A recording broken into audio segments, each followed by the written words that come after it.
अस्सलाम वालेकुम। मेरा नाम फ़ज़ान है। मुझे अब तक ये समझ नहीं आया कि मैं पैरानॉर्मल चीज़ों पर यकीन करूं या नहीं। कभी कभी लगता है कि शायद ये सिर्फ दिमाग का वहम होता है, लेकिन फिर कुछ ऐसे वाक़यात याद आते हैं जिसे किसी भी तरह से आम या नॉर्मल नहीं कह सकते। अजीब और गुमसुम रातों में जो मंज़र मैंने देखे हैं, जो आवाज़ें मैंने सुनी हैं, उनकी लॉजिक समझना मुश्किल लगता है। लेकिन अगर ये सब सिर्फ एक धोखा या दिमाग का वहम होता तो मुझे हर बार उसी तरह थर थर कांपने वाले एहसास का सामना क्यों करना पड़ता। सच बात यह है कि मुझे अभी तक समझ नहीं आया कि जो मैंने देखा, जो महसूस किया, उसका और क्या मतलब हो सकता है। क्या ये सिर्फ एक गुमान था या फिर वाकई कुछ था जो मेरी आंखों के सामने गुजरा। ये सब कुछ तब का है जब मैं सिर्फ एक बच्चा था, शायद 11 से 12 साल का। मुझे एग्जैक्ट उम्र याद नहीं, लेकिन इतना याद है तब हर चीज़ नई और अजीब सी महसूस होती थी। हम अभी नए घर में शिफ्ट हुए थे, कराची में, पुरानी सब्जी मंडी के करीब एक 2 मंजिला पुरानी बिल्डिंग के दूसरी मंजिल पर। पहले जो घर था वो छोटा और थोड़ा पुराना लगता था, लेकिन ये नया मकान हमेशा से बेहतर महसूस होता था। कमरे बड़े थे, दीवारें नई पेंट की गई थी और एक अजीब सी खुशी थी कि हम एक नई जगह पर एक नई शुरुआत कर रहे हैं। मैं अभी छोटा था, लेकिन मुझे अपना एक अलग कमरा मिलने पर बड़ी खुशी हुई थी। वो कमरा बिल्डिंग के कॉर्नर पर था। एक छोटी सी बालकनी भी थी जहां से नीचे वाली गली दिखाई देती थी। पहले दिन हमने सारे दिन घर सजाने में गुजार दिया। मम्मा पर्दे लगा रही थी, अब्बू फर्नीचर सेट कर रहे थे और मैं और मेरा छोटा भाई नए घर का हर कोने जाकर एक्सप्लोर कर रहे थे। उस रात किसी ने सोचा भी नहीं था कि ये जगह हमारे लिए एक अजीब और ना भूलने वाली यादों का हिस्सा बन जाएगी। शुरू के कुछ महीने बिल्कुल ठीक गुजरे। हर चीज़ एक आम जिंदगी की तरह चल रही थी। स्कूल, दोस्त, गली में खेलना और रात को सोने से पहले कहानियाँ सुनना। पहले 1 साल तक सब कुछ बिल्कुल नॉर्मल रहा, लेकिन फिर धीरे धीरे कुछ अजीब सी बातें होने लगी। ऐसे वाक़यात जो समझ से बाहर थे, जो ना सिर्फ मुझे बल्कि मेरी माँ को भी महसूस होने लगे। लेकिन तब तक समझ नहीं पाए थे कि ये सिर्फ एक सोच थी या फिर वाकई कुछ और भी था जो हमें देख रहा था। जब हम नए घर में सेटल हो गए थे, तभी हमारी ज़िंदगी में कुछ और बदलाव भी आए। मेरा कज़न हमारे साथ रहने आया और इसी दौरान मेरा छोटा भाई भी पैदा हुआ। ये घर पहले ही नया था, नए लोग भी आ गए और सब कुछ धीरे धीरे बदलने लगा। लेकिन सबसे अजीब बात यह थी कि इसी वक्त मुझे महसूस होने लगा कि जैसे कोई मुझे देख रहा है, हर वक्त, हर जगह, जैसे कोई साया मेरी नज़र के कोने में हमेशा रहता हो। लेकिन जब भी मैं सीधा देखने की कोशिश करता, कुछ भी नज़र ना आता।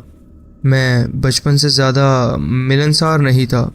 मेरा वक्त अक्सर या तो अपने ख्यालों में या फिर अपने खिलौनों के साथ गुजर जाता। मेरे वालिदैन मुझे नीचे गली में ज़्यादातर खेलने की इजाज़त नहीं देते थे, क्योंकि वहाँ अजनबी लोग अक्सर घूमते रहते थे। उनका कहना था कि हम नीचे आपका हर वक्त ध्यान नहीं रख सकते, और ये बात मुझे समझ भी आती थी। इसलिए जब मेरे दोस्त अपनी गलियों और मोहल्लों के मैदानों में धूम मचा रहे होते थे, मैं अक्सर अकेला अपने घर के अंदर खेल रहा होता था। कभी अपने कमरे में, कभी ड्राइंग रूम के एक कॉर्नर में बैठकर कहानियाँ पढ़ता या फिर अपने खिलौनों के साथ मज़ीद एक नए किला बनाने की कोशिश करता था। लेकिन धीरे धीरे ये अकेलापन एक अजीब सी चीज़ बन गया। पहले ये सिर्फ एक एहसास था, एक हल्का सा शक कि शायद कोई मुझे देख रहा है। लेकिन फिर ये महसूस होने लगा कि जैसे मैं सच में अकेला नहीं हूँ।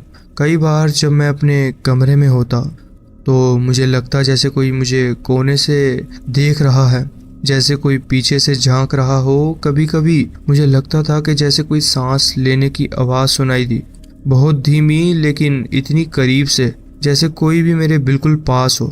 पहले मैं सोचता था कि ये सिर्फ मेरा दिमाग का वहम है, लेकिन धीरे धीरे ये एहसास एक हकीकत लगने लगे। ये अजीब महसूस तभी शुरू हुए जब मैं घर में अकेला होता था। जैसे ही घर में सिर्फ मेरी मौजूदगी रहती, एक बेचैनी सी महसूस होने लगती थी।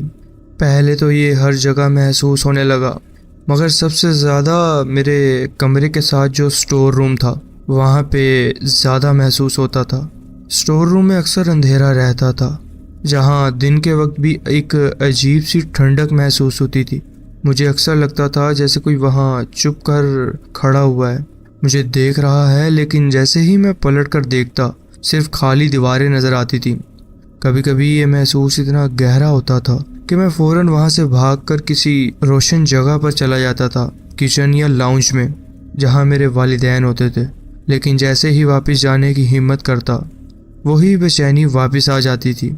सबसे अजीब बात ये थी कि कभी कभी मुझे अपनी आँख के कोने से कोई शख्स नज़र आता था, जैसे बस एक झलक, एक हल्का सा नक्श, जैसे कोई एक लम्हे के लिए किसी दीवार के पीछे या दरवाजे के कोने से झांक रहा हो। लेकिन जैसे ही मैं अपनी नज़र सीधी करता, वहाँ सिर्फ खाली जगह होती थी। कई बार मैंने अपने आप को समझाया कि ये सिर्फ मेरा वहम है या शायद मेरी आंखों का धोखा, लेकिन ये हर बार इतना हकीकी लगता था कि मैं कभी कभी अपनी सांस रोककर उस जगह को देखता रहता, सिर्फ ये देखने के लिए कि शायद कोई वापस नज़र आ जाए।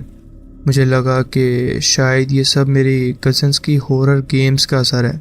वो अक्सर रात को कंप्यूटर पर डार्क और क्रीपी गेम्स खेलता था, जिनमें अजीब अजीब चीज़ें होती थीं, भूतों वाले घर, दरवाज़ों के पीछे छुपे हुए साए, या ऐसे मंजर जो देखने के बाद रात को सोचने पर मजबूर कर देते हैं। शायद उन्हीं का असर था कि मुझे भी लगने लगा कि शायद ये सब सिर्फ मेरा दिमाग का खेल है। लेकिन फिर एक दिन कुछ ऐसा हुआ जो सिर्फ मेरा वहम नहीं हो सकता था, एक ऐसी चीज़ जो मैं कभी भूल नहीं सकता था। कुछ महीने गुजर चुके थे। एक रात जब मैं अपने बिस्तर पर लेटकर नींद यानी सोने की कोशिश कर रहा था, तभी मेरी नज़र दरवाजे की तरफ गई।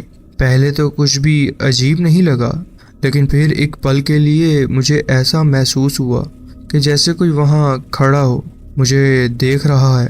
पहले मैं समझ नहीं पाया, लेकिन जैसे ही मेरी निगाह उस जगह पर जमने लगी, मैंने देखा एक सिर, बस एक झलक, एक पल के लिए। वो सिर दरवाजे के कोने से झांक रहा था, और जैसे ही मेरी नज़र उस पर पड़ी, वो फ़ौरन दरवाजे के पीछे छुप गया। मुझे एक अजीब सा एहसास होने लगा। जैसे जैसे ये बात मेरी समझ में आई कि मैंने असल में कुछ देखा है, मेरा दिल ज़ोरों से धड़कने लगा, इतना ज़ोर से कि मुझे लगने लगा कि अगर कोई और भी यहाँ है तो वो भी मेरी धड़कन सुन सकता। मैं अपनी जगह पर पत्थर की तरह जम गया। कुछ सेकंड्स तक बस उसी जगह को देखता रहा, ये सोचता रहा कि शायद ये मेरा वहम है, शायद हवा का कोई असर हो, या शायद मेरी आंखों का धोखा। लेकिन अंदर कहीं ना कहीं ये महसूस हो रहा था कि ये कोई वहम नहीं है। मैं ज़ोर ज़ोर से सांस लेने लगा। गर्मियों की रात थी, लेकिन मेरे हाथ पांव ठंडे होने लगे। हर अंदर की हिम्मत जोड़कर मैंने आंखें ज़ोर से बंद की और सोचा कि शायद अगर मैं हिले बिना लेट जाऊं तो जो भी है वो चला जाएगा। लेकिन एक अजीब सी बेचैनी हो रही थी, एक डर जो हर पल बढ़ता जा रहा था। फिर अचानक मुझे ऐसा लगा जैसे दरवाजे के पीछे कोई अब भी खड़ा है, सिर्फ देख रहा है, बिना हिले, बिना कुछ बोले। मुझे और बर्दाश्त नहीं हुआ। मैंने ज़ोर से चादर अपने ऊपर ली और एक झटके से अपने बिस्तर से उठा। मुझे कुछ नहीं सूझा, सिर्फ एक ही चीज़ दिमाग में थी, मुझे यहाँ से निकलना है। मैं तेज़ी से भागा, सीधा अम्मी के कमरे की तरफ गया। पता नहीं मेरे दरवाजे के पीछे कोई था या नहीं, लेकिन जैसे ही मैं अम्मी के कमरे तक पहुँचा, एक अजीब सा सुकून मिला मुझे। मैं बिना कुछ कहे फ़ौरन उनके बिस्तर पर चला गया। मेरी आंखों में आंसू भर आए थे। मैं रो नहीं रहा था, लेकिन डर इतना गहरा था कि मेरी पलकों से पानी बहने लगा था। मैं अम्मी के पास छुपने आया था, लेकिन जब मैंने उनसे कहा कि कोई मेरे कमरे में झांक रहा था, तो उन्होंने बस नींद में मुरमुराया, बेटा ये सिर्फ एक बुरा ख्वाब है, सो जाओ। उनकी आवाज़ में तसल्ली थी, लेकिन उन्होंने मेरी बात को जितना हल्का लिया, उससे मुझे और भी अजीब महसूस होने लगा। मुझे समझ नहीं आया कि मैं उन्हें कैसे समझाऊं कि ये सिर्फ एक ख्वाब नहीं था। मैंने खुद देखा था एक सर जो दरवाजे के पीछे छुप गया था, लेकिन मुझे पता था कि अगर मैंने ज़्यादा ज़िद की तो अम्मी या तो गुस्सा हो जाएंगी या फिर मुझे और ज़्यादा डर लगने लगेगा। इसलिए मैं चुप हो गया। लेकिन मुझे फिर से उसी कमरे में सोने का बिल्कुल दिल नहीं कर रहा था। मैंने ज़्यादा ना सोचते हुए अगले दिन दोबारा अपने कमरे में वापस सोने का फ़ैसला किया। वो बेचैनी जो पहले सिर्फ महसूस होती थी अब एक सच्चाई बन गई थी। अगली रात जब मैं अपने बिस्तर पर लेटे अंधेरे में देखने की कोशिश कर रहा था, तब मुझे वही अजनबी एहसास फिर से महसूस होने लगा। पहले मुझे लगा कि शायद मैं ज़्यादा सोच रहा हूँ, लेकिन जैसे ही मेरी आंखें अंधेरे में एडजस्ट होने लगीं, एक और भी ज़्यादा डरावनी चीज़ सामने आई। दरवाजे के पास एक लंबा सा शख्स जिसके चेहरे पर मुस्कुराहट थी, वो एक शख्स का चेहरा था या शायद सिर्फ कुछ और। अंधेरे में सिर्फ उसके होंठों की मुस्कुराहट दिख रही थी, कोई नॉर्मल मुस्कुराहट नहीं थी। ये अजीब थी, बेजान सी, जैसे कोई इंसान नहीं बल्कि कोई और ही चीज़ हो जो सिर्फ मुस्कुराने के लिए बनी हो। मुझे उसकी आंखें नहीं दिखाई दे रही थी, सिर्फ उसकी वो मुस्कुराहट जो मुझे सीधा देख रही थी। मेरा हर अंदर का हिस्सा जम गया। मैं एक पल के लिए भी नहीं हिला। सांस लेना भी मुश्किल हो रहा था, लेकिन मुझे महसूस हो रहा था कि वो चेहरा वही है, हिल नहीं रहा, बस देख रहा है। जैसे जैसे वक्त गुजर रहा था मुझे लगने लगा कि ये कोई सपना नहीं, कोई वहम नहीं, बल्कि असल में हो रहा है। मुझसे और नहीं सहा गया। मैंने अपना मुंह किसी और तरफ कर लिया, इसीलिए कि शायद वो भी मुझे देखना बंद कर दे। फिर बिना किसी सोच के, बिना किसी हिम्मत के मैंने कंबल अपने सिर तक खींच ली। अंधेरे से बचने का यही तरीका मुझे समझ आया। उस रात मैंने अपनी आंखें बंद करके ये सोचने की कोशिश की कि ये सिर्फ मेरा दिमाग का वहम है, कि ये सब ख़त्म हो जाएगा। लेकिन एक बात मुझे अंदर से पता चल चुकी थी, जो भी ये था ये सिर्फ एक रात का मेहमान नहीं था। ये चीज़ मुझे देख रही थी, ये चाहती थी कि मैं भी उसे देखूं। कई हफ्ते गुजर गए लेकिन मेरी नींद वैसी ही ख़राब रही। हर रात एक अजीब सी बेचैनी होती, जैसे कोई मुझे देख रहा है। मुझे अब अकेला सोने से सख्त डर लगने लगा था। जब मैंने अपनी अम्मी को कहा कि मुझे अपने कमरे में अजीब अजीब चीज़ें महसूस होती हैं, तो पहले तो उन्होंने इस बात को इतना सीरियसली नहीं लिया। लेकिन जब मैंने ज़ोर दिया तो कुछ दिनों के लिए उन्होंने मुझे अपने कमरे में सोने दिया। ये उन दिनों की बात है जब मुझे लगने लगा था कि शायद सब कुछ ठीक हो रहा है। लेकिन फिर वो रात आई जो सब कुछ बदल देने वाली थी। उस रात मुझे पहले से ही अजीब सा महसूस हो रहा था। कमरा अंधेरे से भरा हुआ था, बस एक कोने में हल्की सी रोशनी थी। मैंने अपनी आंखें बंद करने की कोशिश की, लेकिन एक अजीब सी घबराहट का एहसास हो रहा था, जैसे कोई मुझे जागते हुए देख रहा हो। फिर अचानक मेरी आंखें खुल गईं। क्या मुझे किसी की सांस सुनाई दी या शायद कोई आवाज़ थी, पता नहीं। लेकिन जैसे ही मेरी नज़र दरवाजे की तरफ गई, मेरा जिस्म एकदम से जम गया। दरवाज़ा थोड़ा खुला हुआ था और मुझे वहाँ से लंबी पतली उंगलियाँ अंदर आती हुई नज़र आईं। वो धीरे धीरे बिल्कुल आहिस्ता अंदर आ रही थी, बेजान सी लकड़ी की तरह सीधी लेकिन चलती हुई। पहले तो मुझे समझ नहीं आया कि ये क्या है, लेकिन फिर जैसे ही वो उंगलियां अंदर घुसने लगीं, एक सर धीरे धीरे दरवाजे के पीछे से सामने आया। मुझे उसका चेहरा पूरी तरह दिखाई नहीं दिया, सिर्फ एक पल के लिए एक हल्की सी मुस्कुराहट चमक उठी। वो वैसी ही मुस्कुराहट थी जो मैंने पहले देखी थी, जैसे कोई सिर्फ मुस्कुराने के लिए बना हो, बिना किसी वजह के। मेरी सांस अटक गई। मुझे लगा कि अगर मैंने ज़्यादा देर तक देखा तो शायद वो और सामने आ जाए। मैं बस पलकें झपकाने की कोशिश कर रहा था, लेकिन हर बार जब मैं आंखें बंद करता और दोबारा खोलता, वो सिर्फ वापस दरवाजे के पीछे छुप जाता और फिर धीरे धीरे दोबारा सामने आता, जैसे कोई खेल रहा हो। मुझे समझ नहीं आया कि मैं क्या करूं।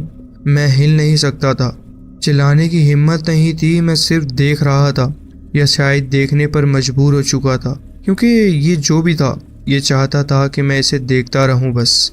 मुझे नहीं पता कि ये कितनी देर तक चला, शायद सिर्फ कुछ पलों का वक्त था या शायद पूरी रात। लेकिन एक बात तय थी, जो भी था ये अब सिर्फ एक मंजर नहीं रहा था, ये जिंदा था और ये मेरे साथ था। एक रात जब मैं यूजुअल तरह से अपने बिस्तर पर लेट के सोने की कोशिश कर रहा था, तब मुझे एक अजीब सा एहसास हुआ। पहले लगा कि शायद सपने में हूँ, लेकिन फिर हर चीज़ इतनी हकीकी महसूस होने लगी कि मुझे समझ नहीं आया कि ये वाकई हो रहा है या नहीं। मुझे महसूस हुआ कि कोई बड़ा भारी हाथ धीरे से मेरे सिर के पीछे आया। पहले तो सिर्फ हल्का सा दबाव था, लेकिन फिर अगले ही पल जोर से दबाने लगा। मैं एकदम से होश में आ गया। मैंने होश में आते ही हिलने की कोशिश की, लेकिन मैं एक इंच भी नहीं हिल सका, जैसे मेरे जिस्म ने काम करना बंद कर दिया हो। मैं चिल्लाने की कोशिश कर रहा था, लेकिन मेरा गले से एक भी आवाज़ नहीं निकली। सिर्फ एक बार बढ़ती हुई सांस जो धीरे धीरे बंद हो रही थी। सांस रुकने लगी थी। पूरा जिस्म एक अजीब से एहसास में था, लेकिन दिमाग एकदम जाग रहा था। मुझे महसूस हो रहा था कि अगर ये हाथ कुछ सेकंड्स और ना हटे तो शायद मैं मर जाऊंगा। और फिर एकदम से वो हाथ हट गए। मैं एक झटके से बिस्तर पर हिल गया, जैसे दोबारा जिंदा हो गया हूँ। जोर जोर से सांस लेने लगा, जैसे पानी में डूब रहा था और अभी अभी बाहर आया हूँ। मेरा दिल इतनी जोर जोर से धड़क रहा था कि मुझे अपने सीने में दर्द महसूस होने लगा। मैंने फौरन अम्मी को जगाया। अम्मी, कोई था मेरे कमरे में। मेरा गला सूख चुका था, लेकिन फिर भी मैंने जोर लगा कर कहा। अम्मी उठी और अम्मी को मैंने ये सब कुछ बताया। उन्होंने मेरे पर कुछ आयत पढ़कर फूंकी और उन्होंने कहा, बेटा ये सिर्फ एक बुरा सपना था। ऐसे सपने कभी कभी आ जाते हैं, उनका ये कहना था और वो वापस सो गईं। लेकिन मुझे पता था ये सपना नहीं था, ये एक चीज़ थी जो पहले मुझे सिर्फ देख रही थी और अब मुझे छू रही थी। उसके बाद कई महीने ऐसे ही गुजरे।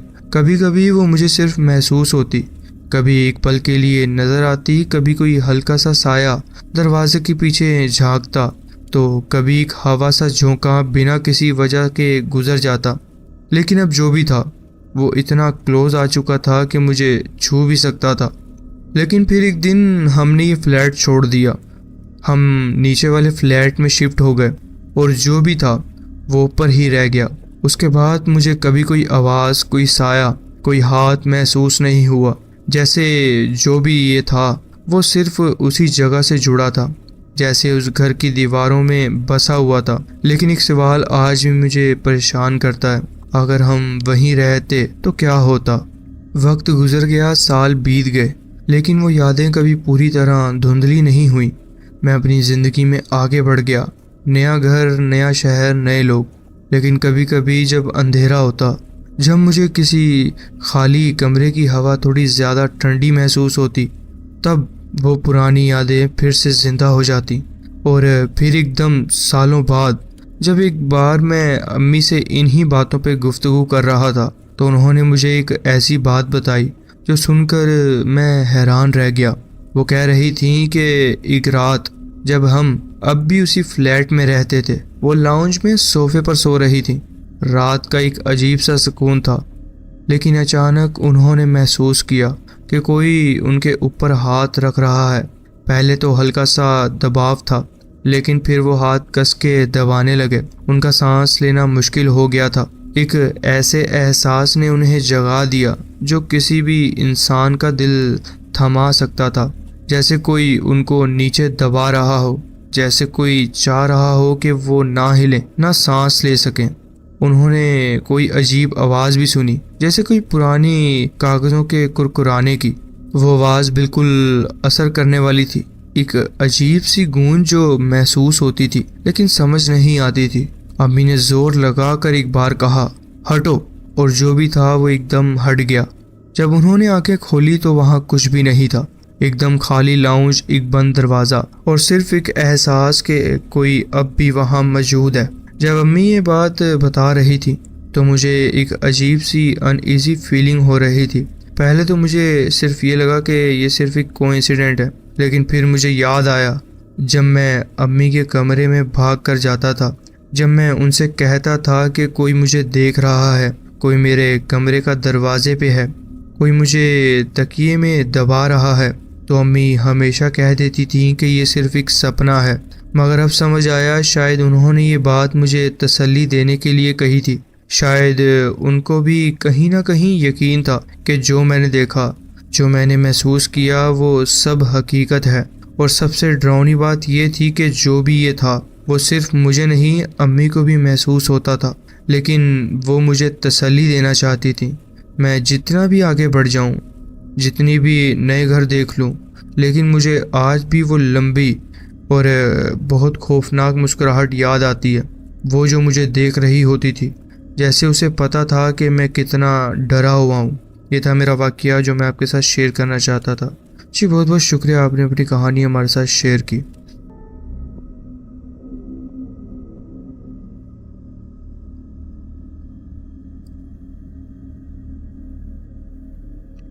ये कहानी पाकिस्तान में लाहौर के एक पुराने इलाके में हुई है, जहाँ पुराने तर्ज के घर और इमारतें हैं। मैं अपनी 2 साल की बेटी के साथ एक पुराने मकान में शिफ्ट हुई। ये मकान तकरीबन 200 साल पुराना था और इसके साथ एक अलग गैराज भी था। मैं निचली मंजिल पर रहती थी और ऊपर वाली मंजिल पर एक अधूरा अपार्टमेंट था जो अभी तक मुकम्मल नहीं हुआ था। उस वक्त इस पूरी बिल्डिंग में सिर्फ हम ही रहते थे। मैं बहुत खुश थी कि मुझे ये नया घर मिला। ये मेरी ज़िंदगी का एक नया आगाज़ था, क्योंकि मैं अपनी माँ के साथ 2 साल से रह रही थी, जब से मुझे अपने जालिम एक्स फियांसे को छोड़ना पड़ा था। मगर ये खुशी ज़्यादा देर तक नहीं रही। पहली रात जब हम वहाँ गए, मुझे हमेशा से महसूस होता था कि मुझे कहीं से कोई देख रहा है, बस मेरी नज़र से थोड़ा परे। जितनी भी कोशिश करती, ये एहसास ख़त्म नहीं हो पा रहा था। पहले मुझे लगा कि शायद ये सिर्फ मेरा वहम है, या फिर मेरी गुजरी हुई ज़िंदगी के तजुर्बात मुझे पैरानॉइड बना रहे हैं। मैंने बाथरूम में एक छोटी सी रोशनी जलाई जो हॉलवे को रोशन रखती थी, ताकि मुझे अपने कमरे के दरवाजे से सब कुछ साफ नज़र आए। लेकिन फिर कुछ अजीब होने लगा। कुछ दिन गुजरने के बाद हर रात मुझे ऊपर वाले अपार्टमेंट से कदमों की आवाज़ सुनाई देने लगी।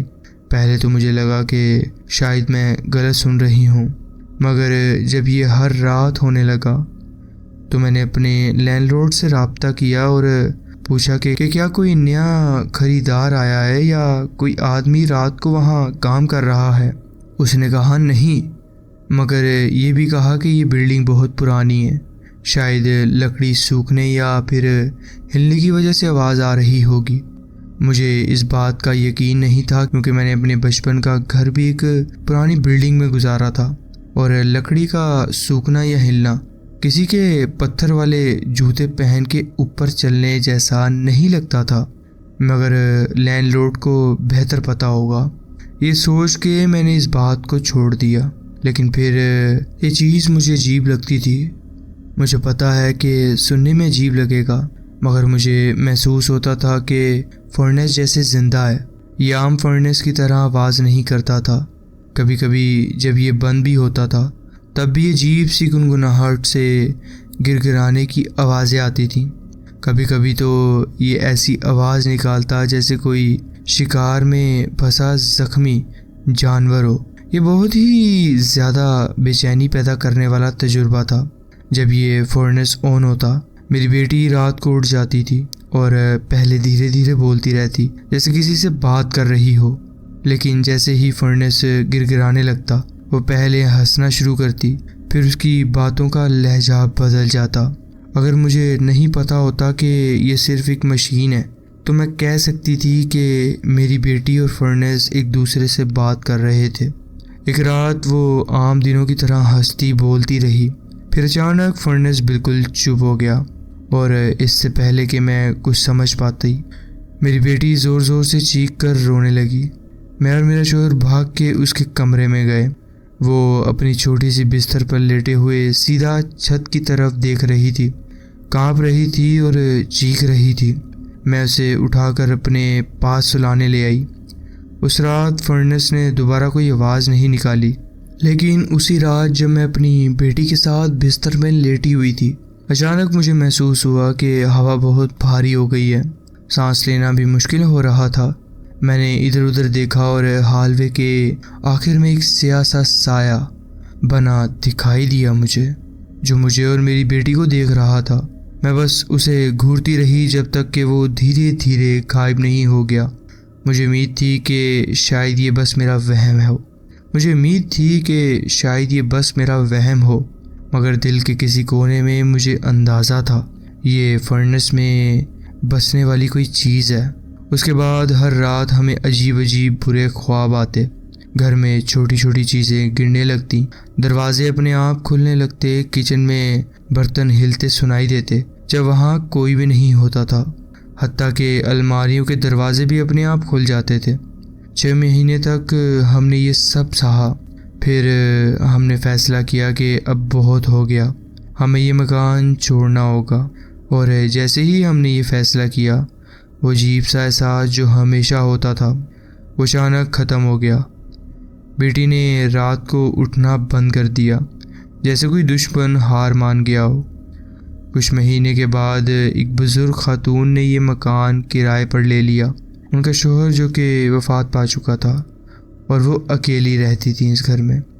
लेकिन सिर्फ 3 महीने बाद ये मकान अचानक जल गया।